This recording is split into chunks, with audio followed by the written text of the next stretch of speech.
Hello, good morning.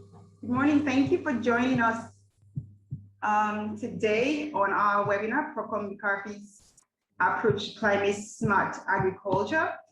My name is Yvonne Ete. I'm the Communications Manager for Propcom Mai-Karfi, and I'm excited to have you on board today's webinar. So while we still wait for more people to join the webinar, I will ask something of you. The chat feature is at the bottom of your screen. If you can hear me and see me, please send me, post a hi using the chat feature.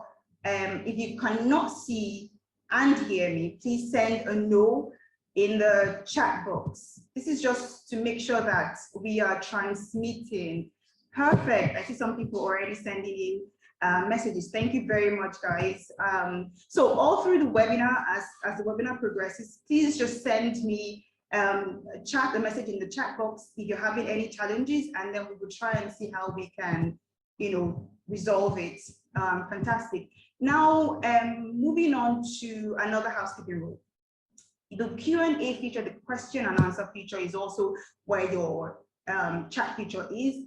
All through the webinar, please post as many questions as you have using that feature. And once we get to the second part of the webinar, we will begin to treat your questions. So please just use the Q&A feature to post all your questions, right? So while more people are joining, I will start with introducing the panelists. But before then, today's webinar is Propcom's Approach to Climate Smart Agriculture. It is the first webinar in a series of webinars that Propcom Mai-Karfi is providing to share results, learnings, and knowledge that we've amassed over the years implementing the Propcom Mai-Karfi program. And so specifically for today, the webinar will look at how Propcom Mai-Karfi has used or is using the market system development approach to drive or facilitate access to climate smart agriculture approaches and practices, technologies, and services for smallholder farmers, with the aim to help them adapt to and build resilience against the effects of climate change. Now, we'll be doing that through three key interventions: seeds, compost, and briquettes. Right, so that's it. That's what we're going to do today. Now, we have three speakers who will be helping us with the discussions today. First, we have Millicent Laffer. Millicent is the technical lead on crops. So she manages a collection of crops interventions, of which seeds is one of them. And then we have Asala Omofaye. Asala is the technical lead for our compost aggregation and warehousing interventions. Finally, we have Ruskiad Badmos. Ruskiad manages a collection of environment interventions. And so these are the people who will be speaking to you on, how Propcom approaches climate smart agriculture, right? So how the webinar will flow is I will start off with a brief overview of Propcom Mai-Karfi, and then I will hand over to the speakers who will start us off with the context Propcom Mai-Karfi operates in, context within which Propcom Mai-Karfi operates in, and then we'll move on to delve into deeper the approach we use as the market systems development approach. And from there, we'll go into our portfolio of climate smart interventions, and then speak specifically on those three interventions I mentioned earlier: seeds, compost, and briquettes, and then we'll conclude with lessons learned. Right, so having said that, remember, use the chat feature to send all, any message on challenges that you're having, and then use the Q&A feature to send us all questions you have, which we will treat during the second part of the webinar. Right, so Propcom Mai-Karfi. Propcom Mai-Karfi is a rural markets development program, and we're funded by the UK government via UK aid. We use the market system development approach to increase the incomes of poor men and women in northern Nigeria, specifically smallholder farmers who are attributed to, producing most of the food we consume in Nigeria. However, they face a lot of challenges in doing this, one of which is the effects of climate change, and access to inputs. Right, and then we achieve our goals through 4 key objectives, one of which is economic recovery to help improve the livelihoods of these smallholder farmers. And we also support smallholder farmers with, climate smart agriculture, technology practices, education, to help them build resilience against the effects of climate change, and to facilitate inclusive growth, so as to address rural poverty and vulnerabilities. Finally, our final objective is that throughout all our interventions and strategies, we make certain that we embed gender and women's economic empowerment to implement. Right, Propcom Mai-Karfi started in 2012, and at that time, we were implemented in 19 states in the north. However, with the conflict in the northeast brewing, and with rural markets being disrupted, smallholder farmers were not able to go to their farms, and all of these affected their livelihoods. Our mandate changed in 2008 to concentrate in those areas that were really affected by the conflict. And so this compressed our footprint from 19 states in the north to 9 states in northern Nigeria, including the 6 states in northeastern Nigeria and Kano, Kaduna, and Jigawa. Now, to conclude this part of the webinar, I'd like to say that thus far, we've been able to help over 1.3 million smallholder farmers in the north, in the northeast, and in the north rather, to improve their resilience to the impact of climate change. And of these numbers, 35% are women. It brings the number to about a little over 470,000 smallholder women farmers as well. All right, so that's it from me. If you want to learn more, this was really short, really quick, but if you want to learn more about Propcom Mai-Karfi, you can go to our website, www.propcommai-karfi.org. So at this juncture, I'm going to pass the baton to Millicent, who will take us through the context we work in. All right, Millicent, off you go. Okay, thank you, Yvonne. Okay, so in terms of the geography where we work, in terms of the area where we work, it is faced with a host of climatic issues, climatic challenges ranging from desertification. Okay, trying to move my slides. Okay, so the area where we work, the geography of the location where we work is characterized by desertification. It's a growing concern in the area. We see desert encroachment into arable land, loss of arable land as high as 600 meters lost annually, up to 350 square meters so far has already been lost to desertification, to desert encroachment. And in addition to that, we see rising temperatures, extreme weather events, drought, and leading to drought and flooding, further worsening the situation and affecting productivity in the area. And this extreme weather events also lead to rising or emerging new pests and diseases that further affect productivity in the area. In addition to all of these issues I mentioned, the area is faced with deforestation and land degradation, leading to loss of biodiversity. All of this culminates to crop failure for farmers. For example, we have seen a decrease in yield as high as 31% for smallholder farmers. This is based on a yield assessment study that we carried out in 2020. Now, in terms of the people, looking at the people within the area where we work, agriculture is their main occupation there, and they are largely smallholder farmers who depend on rain-fed farming. And because because of their dependence on rain-fed farming, it makes them even more vulnerable to changing climate. On top of that, they are dispersed and highly fragmented. As a result, there is a huge transactional cost in reaching them with the right technology, the right services and products, as well as practices that would help them reduce the impact of climate change. You know, this high transactional cost serves as a disincentive for players in the space to come in and provide them with these solutions. As a result, they are disconnected from the market. So this is giving you a brief overview of the people in the area where we work. Gender is also a rising major concern in that area, as we see women and people living with disability even more affected by the effect of climate change, because they even have poor, lower access to these technologies and these practices. Conflict in the region is also compounds to the problem within the area where we work. As a result, adaptation is very critical, because without adaptation, we're going to see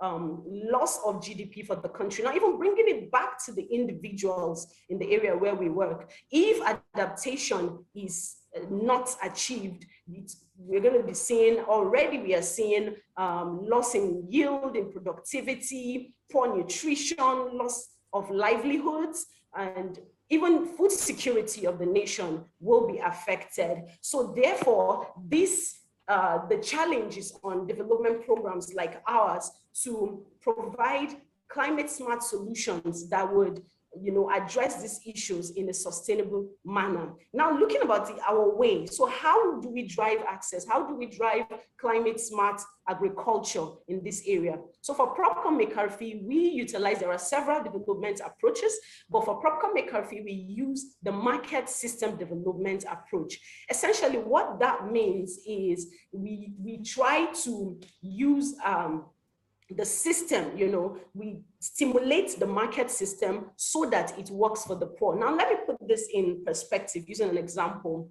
Say the problem is poor access to seeds.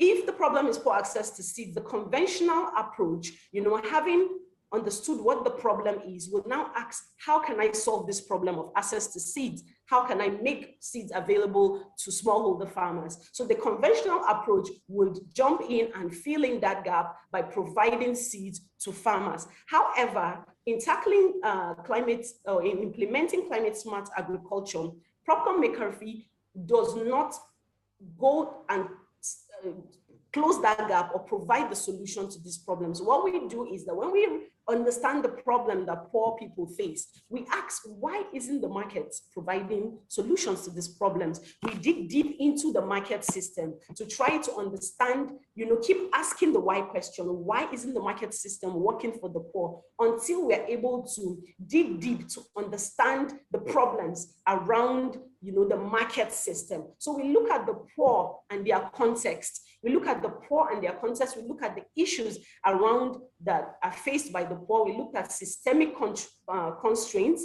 You would see in a diagram that would show now how this works, you know. So we look at the poor and their context. We try to understand specific market challenges that are affecting the poor. So if seeds is the problem, we look at the systemic constraints around access to seed. We look at the externalities. We try to understand the core causes of underperformance within that space. And that now becomes our intervention focus. So essentially, we do not solve the problem for the poor. Rather, we influence the market system so that it supplies, you know, it makes seeds available in a sustainable manner for the poor. You see, what I particularly find interesting about the market system development approach is the flexibility it gives, the fact that it allows us to be able to adapt, you know, to the changing system, to how the dynamics within the space, how the evolving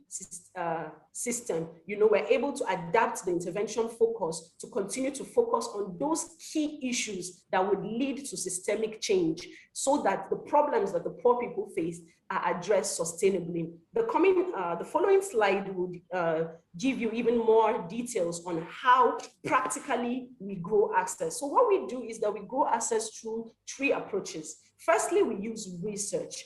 And here in research, we dig deep to specifically try to understand core constraints that the poor people face. We try to understand how those issues affect the poor, if it's pro-poor, and there we also try to understand the volume of poor people that or the number of poor people that these constraints is affecting. Then we dig deep to understand opportunities that are inherent in that space, and then after that, we go further to understand if there is a player or an actor in that space that is positioned to solve that problem.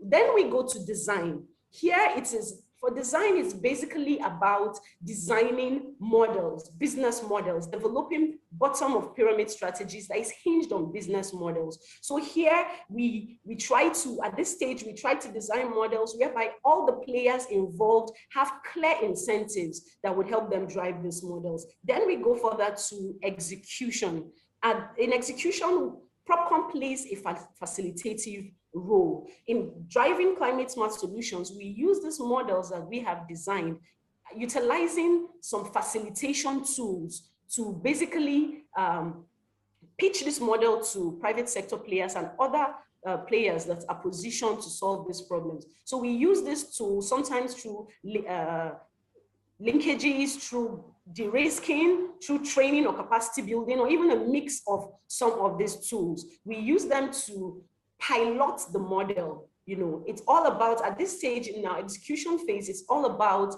creating that demonstration effect, proving the viability of the model, which would generate evidence that would allow more market participation in that space, that would catalyze the market for growth and continue to drive climate smart solutions that would, in a sustainable manner, that would catalyze the sector in a sustainable manner.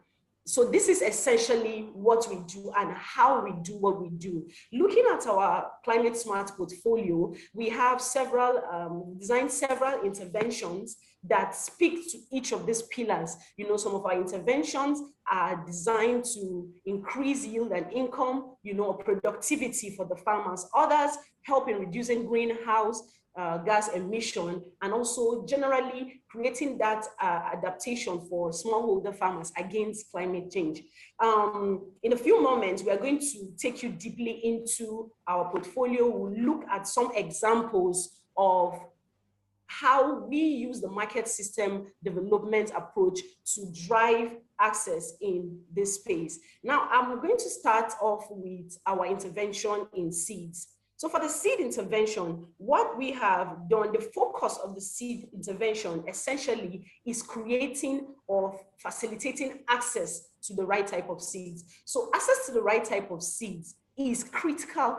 It's a critical adaptation mechanism against climate change. Without access to the right type of seeds, the right type of genome that is positioned to solve climatic issues, farmers will not be able to build resilience. It is important that farmers have access to early maturing seeds, for example, that would allow them harvest quick enough before flooding sets in, or disease-resistant varieties. Sometimes, they need to use drought-resistant varieties, or even varieties that are resistant to certain pests and diseases. So it is important that farmers have access to these quality seeds, these climate smart seeds that would allow them to mitigate against the effects of climate change. But unfortunately, due to poor access to the right type of seeds, farmers resort to recycling grains as seeds. So this further reduces their productivity and increases their vulnerability to the changing climate.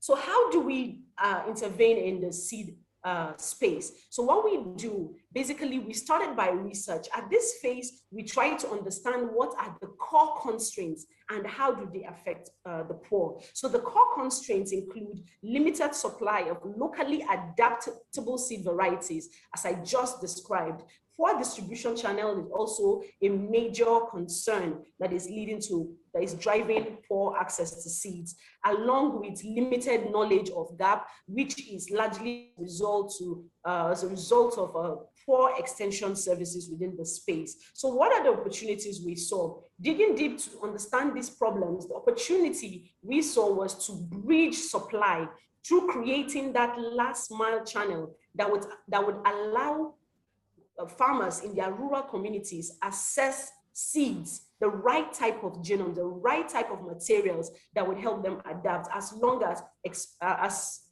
well as expanding production of locally adapted seed varieties. So the model we designed was more about, closing that supply gap.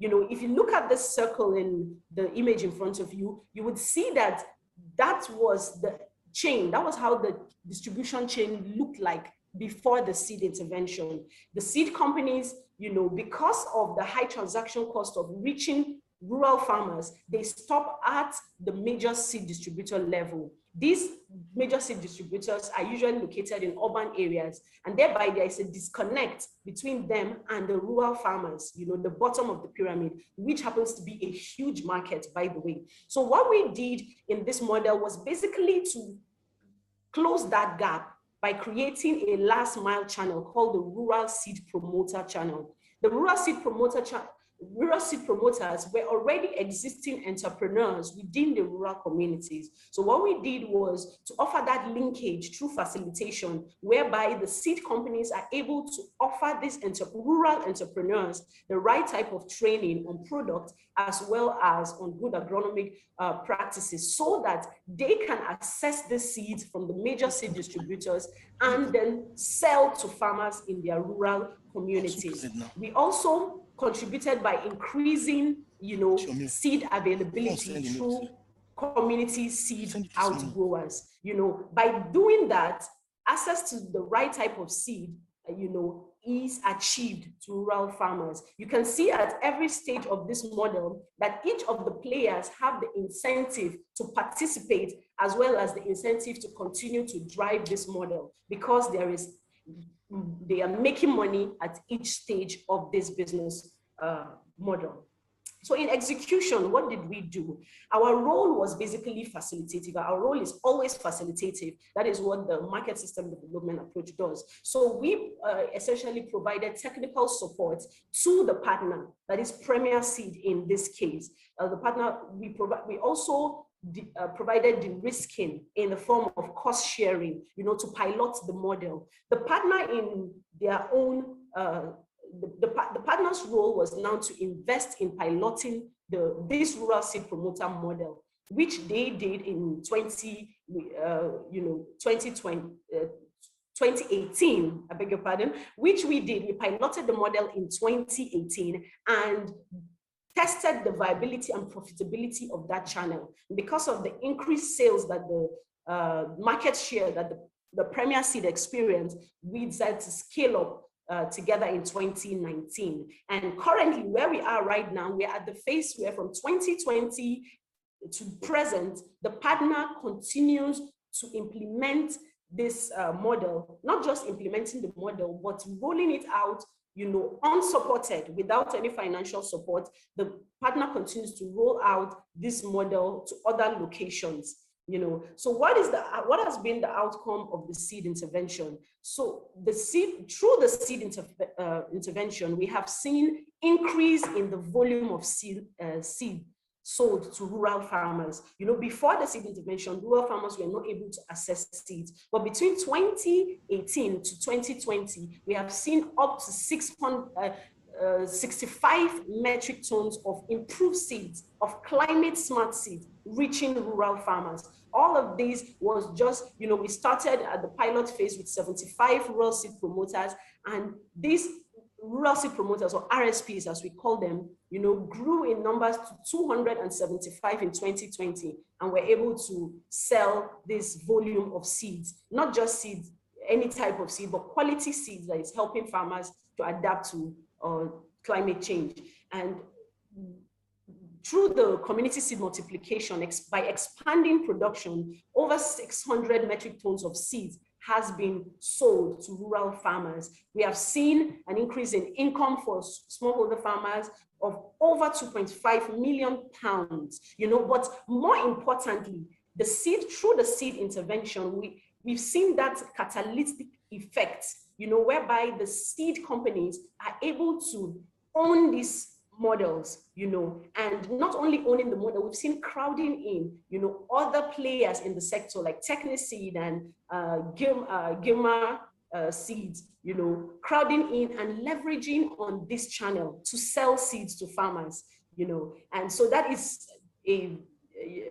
that's a major outcome of this intervention. The partner in itself has also, expanded, driving this model to other regions, even in the Southwest. 9 states right now are implementing, they are using, Premier Seed is using the rural seed promoter model to drive access to seeds in several states. So through all of this, we have seen that farmers have increased access to seeds that helps them to increase productivity, which is a major pillar of climate smart agriculture.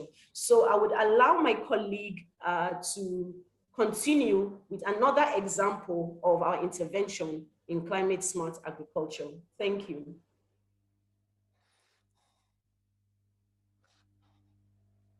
Thank you, Millicent. Good morning. I'll be talking to you about how Propcom Mai-Karfi has used compost intervention to intervene in the northern part of Nigeria. The northeast state of Nigeria is characterized by Sudan Sahel climate and is faced with the challenge of low crop yield due to desert encroachment and the ban on distribution of urea-based fertilizer in the northeast. This has led to the displacement of 2.5 million smallholder farmers because of the insurgency. Ironically, using fertilizer to fertilize the soil has created a vicious cycle, which has resulted in inability of the soil to retain its lost nutrients. And this poses a great challenge of giving us, looking for an alternative to mineral fertilizer for farmers in the northeast, where compost gave us an opportunity to increase productivity, reduce emission of greenhouse gas emission, and also increase the resilience of farmers in the northeast to the effect of climate change. Now, through our approach, we've been able to work with research, design, and execution, and using all these pillars to address some of these challenges. Using research, we've been able to use research to find out the root cause of the problem in the northeast and the proposed opportunities. The reason why compost is not available in the northeast and the proposed opportunities that exist there for every actor. Using our research, we'll also be able to find out the potential of the market in the northeast with compost, which we'll be able to find out that is it possible for businesses to invest in manufacturing of compost in the northeast, and we're able to find out that it is viable through our feasibility study, that it is possible for businesses to operate at medium scale to manufacture compost and still make business sense. Our research also helps us to also do test the efficacy of this product. But because of the big problem of investing in the northeast and the challenges with the unstable environment, we decided to take a step lower to focus more on working on distribution model, looking at existing company in Lagos called Healthcare, who is manufacturing compost and linking them to distributors in the northeast.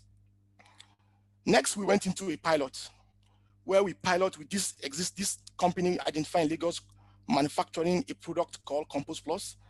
We also leverage on our existing major agricultural input distributor in the northeast, who we use the evidence from the efficacy of the trial we ran in the wet and dry season to tailor specific compost to specific soil in the northeast to actually convince them to stock compost. We also use some integrated communication techniques to pride the market, that is working around targeted communications to make farmers do trial purchase, radio jingles, banners, and stuff like that. Then in execution, what did we offer to make this happen? we provided linkage from the manufacturer to the major distributors. We also were able to guarantee short-time unsold products, which gave the distributors some level of immunity against any of their investment. Through all this, we could see partners' investment around manufacturers investing in promotional materials, sales discounts, and we could also see distributors investing in terms of the quantity of the amount they use in stocking compost, while also investing in incentive for retailers to get the product down to the last mile. We're able to achieve all this to develop a sustainable marketing distribution model using all this, where we have our partner, which is healthcare, and actors within this line to ensure that this actually works well. Here you could see from the distribution model, which we did in this pilot, which started from February last year up to now. You can see the healthcare is actually producing compost and linked to distributors who actually buy compost from healthcare and giving healthcare access to large number of farmers at the bottom of the pyramid. While the farmers get increase in yield, healthcare is making volume of sales and distributor is also making incentive through sales commission. This we were able to do within our pilot period of between February last year and now, and we were able to see a considerable level of outcome. Our initial goal for this pilot was to see availability of technology. That is, what system will be available to continuously make compost available in the Northeast. And this we're able to achieve by having 2 major distributors who currently stock compost and add it to their portfolio, using 26 retail outlets spread around the Northeast states of Nigeria to sell compost to the last mile. In terms of environmental impact, we've been able to see that using compost on our field, we've been able to see, comparing compost to mineral fertilizer, a significant yield increase in terms of about 19% for rice when comparing compost to mineral fertilizer, about 16% for maize when doing same for maize, and also around 4% increase in yield for cowpea. These were gotten from our various research run in both wet and dry season concurrently in the northern state of Nigeria. And we'll also be able to see a reduction in greenhouse emission by the adoption and use of compost to a tone of about 1.69 tons of carbon dioxide emission reduced as against when we use mineral fertilizer. So this is how we'll be able to use compost as a climate smart tool to increase yield for farmer while reducing their resilience to the effect of climate change. I think I will stop here now and allow Ruski to talk about how we use briquette to address the challenges of smallholder farmers in the north. Thank you, Asala. Good afternoon, everyone. I'll be sharing our experience with briquette intervention.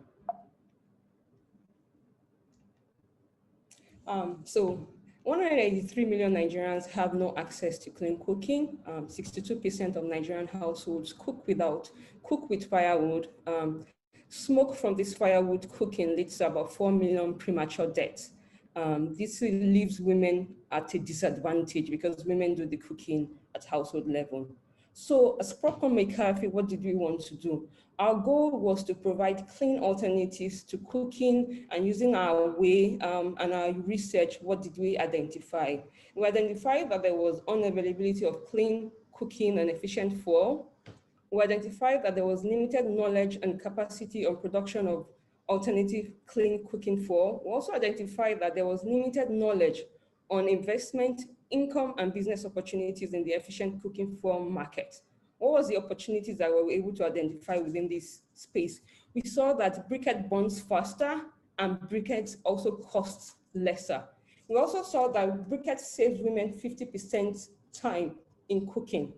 So look, having this information at the back of our mind, we went into designing a model. The model we designed was basically a vendor financing model, which was meant to be simple and straightforward. We identified an SME who would fabricate briquettes. The briquette producers would use the briquettes, would retail the briquettes directly to the household.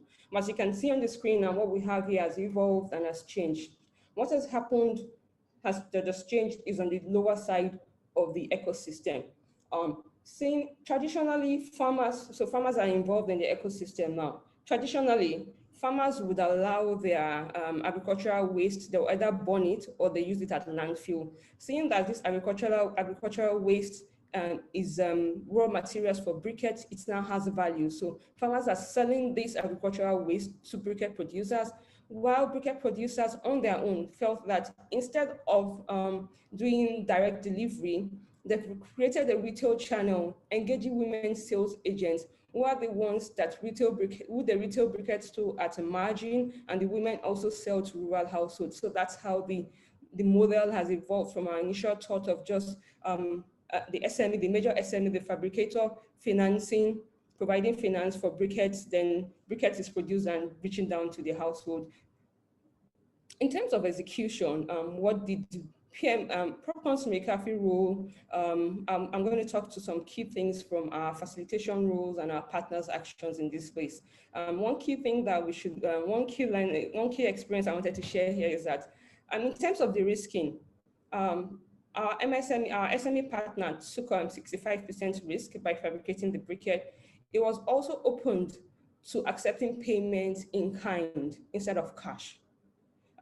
The other thing was that there was a lot of capacity building along the implementation in terms of we conducted trainings in Taraba, Borno, Adamawa, Yobe, and Kaduna states, as well as creating awareness on climate smart effects of firewood. The other thing that I wanted to bring out from here is linkages. A working group meeting was held with our partners in the environment portfolio, where where synergy was tried to be harnessed. One key thing that came out from that event was that gum Arabic waste, grade 2 gum Arabic waste, can be used as raw materials in briquette production. So having this come out at the meeting, partners, all our partners, all market actors working with PM in this sector are now seeing ways to synergize and to work with each other. In terms of outcome from 2020 to date, we've been able to establish 7 briquette centers set up in the Northeast with 3 manned by people living with disability. We also have 2 micro-entrepreneurs has also been able to generate over $8,000 in revenue in a year. The briquette has shown that it will pay itself off within 6 months. And that's not at full capacity utilizations. The partner, the SME partner in this case is also pitching this model to financial institutions for large scale financing because there's a limit to the 65% risk he can take on its own. In terms of environmental impact, within this period of piloting, 55 metric tons of briquette that was produced is equivalent to 8,461 cubic meters of logwood. That means we've preserved the forest by this amount of logwood on briquette. So I'm going to be sharing some lessons learned holistically from the whole program. And the first is that private sector, we need to leverage on private sector. We need to have private sector leverage and incentives. What do we mean? Using the market system development approach and the right facilitation tools or incentives to key actors, the models that we have designed are replicable and sustainable. We have seen that in seeds, where it's been replicated in places where Propcom is not operating. The other thing that I wanted to share was time and investment cost. To get people to adapt climate smart practices, it takes time. And there is a behavioral cost attached to this time. So for instance, the interventions that we have shared here today are interventions that have gone to scale. We have interventions like solar drying, which has huge environmental impact, but the time to scale and the time to scale is close to 5 years. So our advice for projects or programs in this working on climate smart interventions or approaches is that they should factor in this time when implementing or designing interventions. Finally, we believe that there is need for synergy among development actors in the Northeast. There is no nexus between development approaches operating in fragile markets. Yes, we have let me use Northeast, for example. We have different programs operating. You have the nutrition, you have the humanitarian, you have the recovery. All the actors have different approaches to implementing.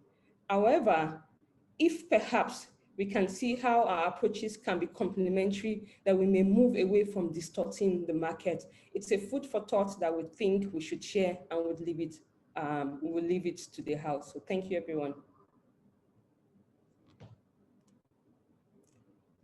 Right.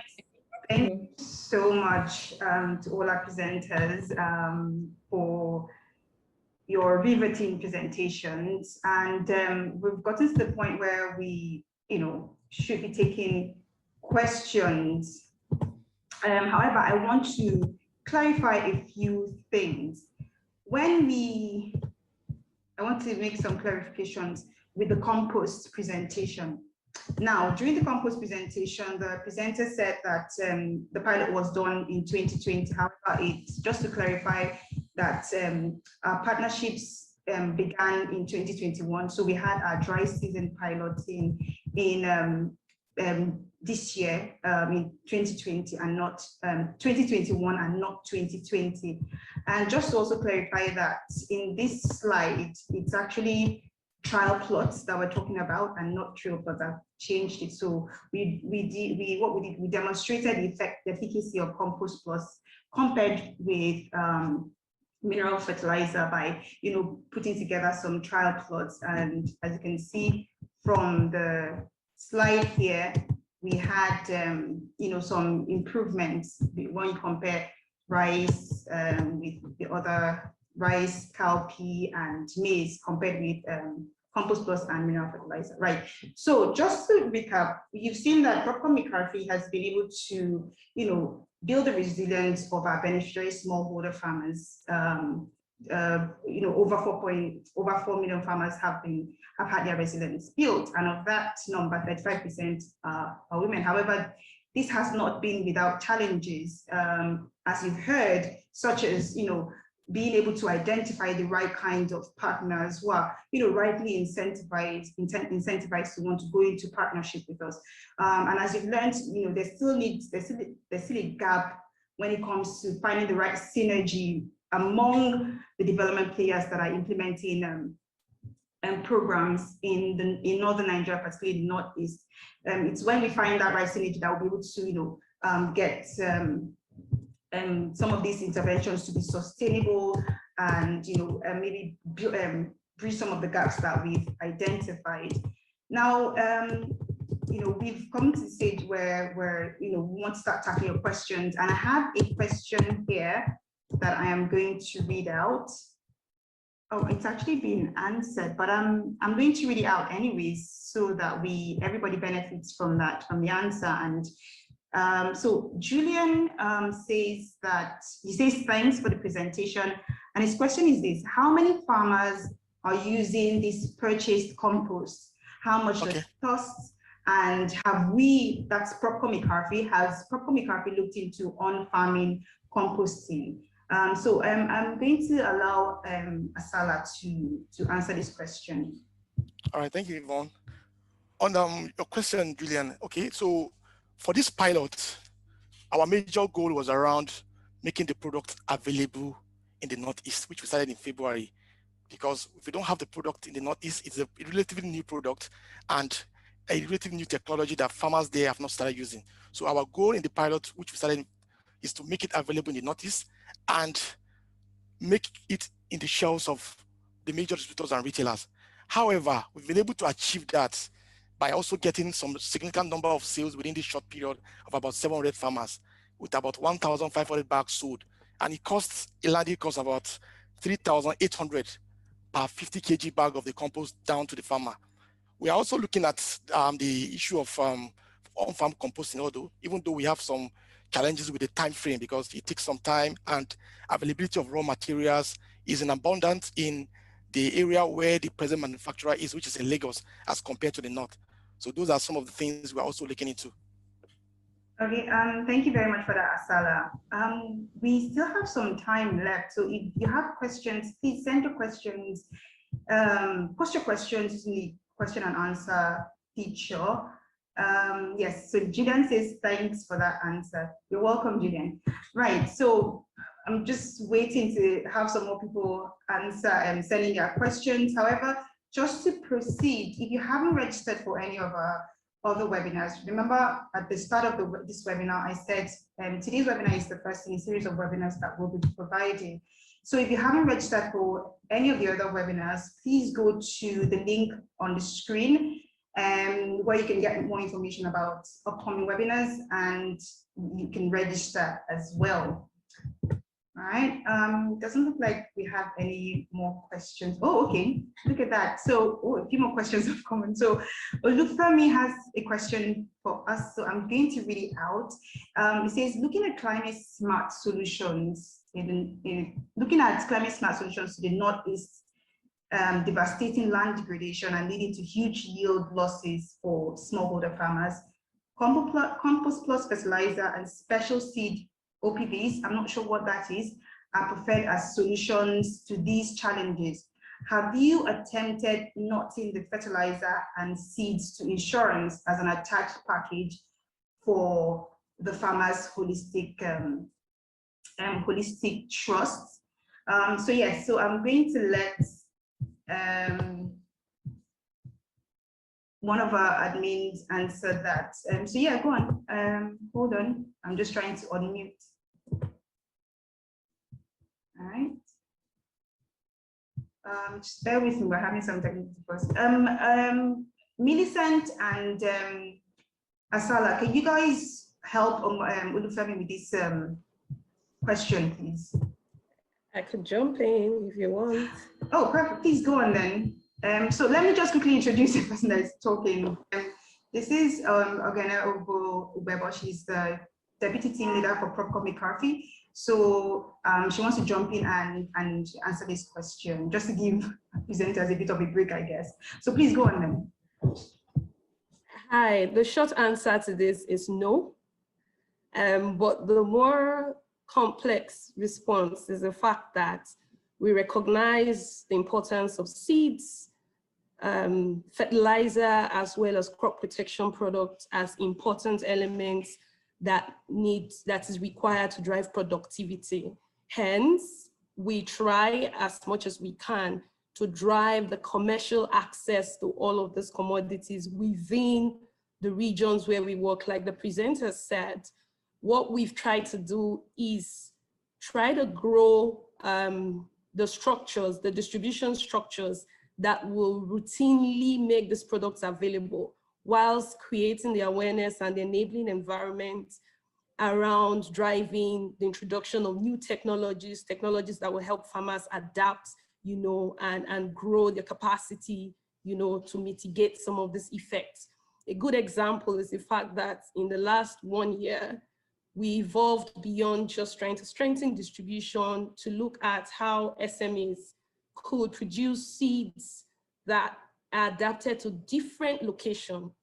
So for instance, you have a partner like Techni Seeds looking at what to produce for Bauchi, certain locations in Borno, certain locations in Yobe, and certain locations in Adamawa.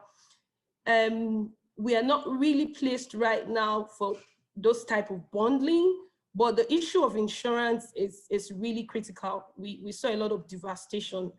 We saw a lot of devastation last year. And the best way we've tried to look at, such type of mitigation is looking at access to finance that embeds insurance as part of it. The other way we've looked at insurance in those types of areas, of course, the cost of insurance would be significantly high if, they're really vulnerable terrains, for instance, the Jigawa axis. The other way we've looked at it is through contract farming.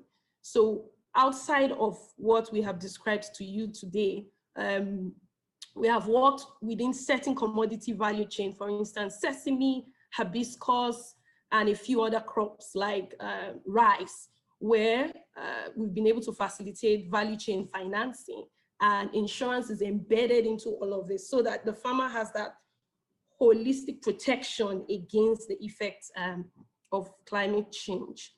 There's one other question I would just like to help the participants answer from Shields Samsudin. He wants to know, he wants us to take him through a deeper insight on our design. How do we ensure market players are involved in design and not just at execution phase? That's a really good question. Most of the time, before a design is considered as final, it requires getting the actor into on the table to review what it is we're proposing. In fact, if you don't have the market players sitting with you, to determine what is feasible, you will never know. Because from where we stand, we are looking at it from a perspective. Yes, we could generate as much evidence as we can, but you're never really able to fully cover the basis. And we don't just stop with trying to get the actor to co-design with us. In fact, the future is co-production. You jointly design, but we don't stop there. It's an iterative process, and that's the beauty of Market Systems Development Program. It gives you that flexibility of recognizing that the world constantly changes. And because the world constantly changes, there's need for you to have that level of awareness and that flexibility to constantly adapt whatever it is you have put forward as a model. Your assumptions may be absolutely wrong, or there may be questions around your assumptions that you need to address. So we create that collaborative environment that allows us come with the evidence we have from our research, sit with the key actors that can drive the change that we anticipate will facilitate inclusion in the market, and review those models and constantly iterate the process. So any other question you would like me to look at, Yvonne? Let me some of them out. Thanks so much, Ovo. We have a few questions, so I'm just going to read them out, and one of the presenters, or Ovo, as the case may be, will to help us to answer them. So we have one from Rachel Percy. Rachel says, regarding the compost intervention, how did you measure the reduction in greenhouse gas emissions? I'll take that again.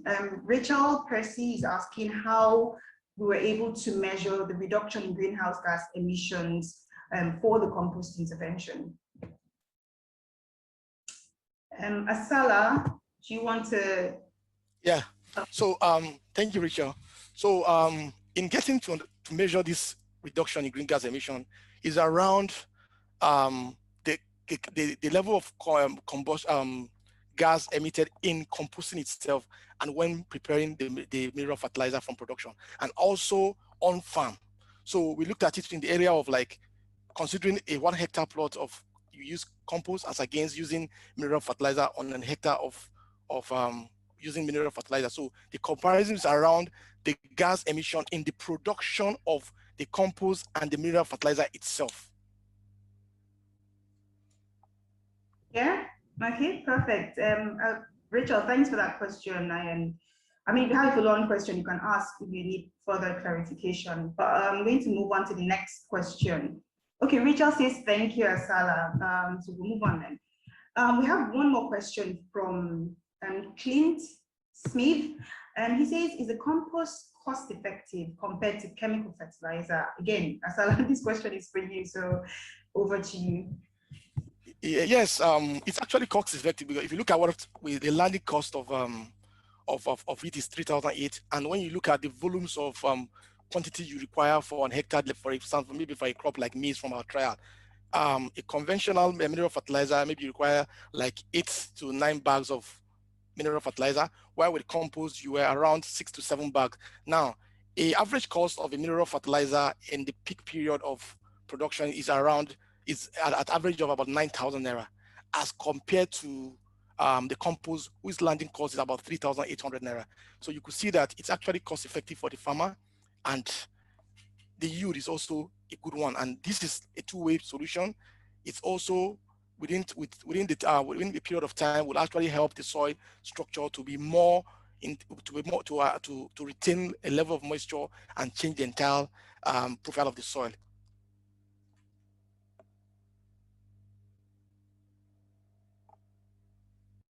All right, fantastic. Thank you so much, Osala, and thank you, Clint, for that question.